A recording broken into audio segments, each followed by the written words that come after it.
Qeveria shqiptare thuhet se ka planifikuar të përdorë një teknologji të quajtur Deep Packet Inspection (DPI) për mbylljen e TikTokut, e cila mund të shndërrohet në një mjet rrezikshëm për përgjigje masiv dhe censurë në internet. Eksperti i teknologjisë dhe informacionit Besmir Semanaj ka shpjeguar çfarë është kjo teknologji që përdoret për manipulim nga qeveria dhe si funksionon. DPI është një teknologji që inspekton komunikimet e internetit në thellësi.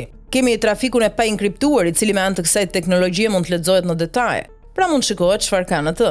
Dhe kemi trafikun e enkriptuar ku kemi detajet e deklaruara publikisht, sepse kuptohet mund të instalohet edhe nga organizma shtetëror, mund të marrë goxha informacion dhe mund të bëj profilizim të qytetarëve, pra sa kohë përdorin, sa është sasia e dhënave që transportojnë. Nga ana tjetër mund të jetë përdorimi i saj nga ana e censurës. Siç e dim, në Shqipëri është bllokuar TikToku, nuk e bllokuan dot dhe me anë të kësaj teknologjie pranë dy kompanive celulare TikTok nuk funksionon sepse është bllokuar nga kjo teknologji. Dhe nga informacionet që ne kemi, kjo do të shtrihet edhe tek pjesa e rrjetit fiks Wi-Fi apo internetit që kemi në shtëpi apo zyra, përveç rasteve kur interneti përdoret me VPN. Por me anë të kësaj teknologjie mund të shihet sa është sasia e VPN-s, kush e përdor atë dhe nëse do duan mund dhe e bllokojnë edhe VPN-n.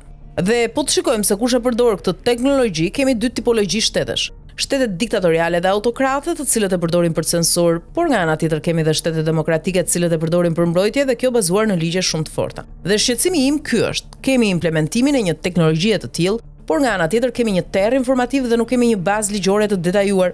E për sa kohë nuk kemi një bazë ligjore të tillë, mundësia e keq përdorimit të kësaj teknologjie është shumë e lartë. Nuk kemi pse të besojmë në deklaratat e drejtuesve të institucioneve apo në deklaratat e drejtuesve politik të shtetit që thotë se po përdoret për bllokimin e TikTokut. Mund të përdoret për këtë, por kush na jep garanci neve? Dhe këtë garanci duhet ta jap ligji dhe jo deklaratat në rrjetet sociale apo intervista televizive që këta drejtues institucionesh mund të japin në media të ndryshme. Kemi edhe shtete të BE-s ku është implementuar dhe kjo është shoqëruar me debate të shumta publike. Kurse në Shqipëri nuk kemi qoftë asnjë reagim prej javësh për këtë, por meqense nuk u mohua instalimi, informacionet që vijnë nga kolegët që kemi pranë institucioneve, kuptohet që kjo pajisje është vënë tashmë në punë dhe po presim reagimet zyrtare, shikojmë se si do të mbrohen këtë herë. Dhe kur jemi përballur me vjedhje të dhënave më parë, një nga shqetësimet që ngrihet është se kush po e përdor dhe nga kush po përdoret kjo teknologji, shpjegon eksperti i IT-s Besmir Semanaj.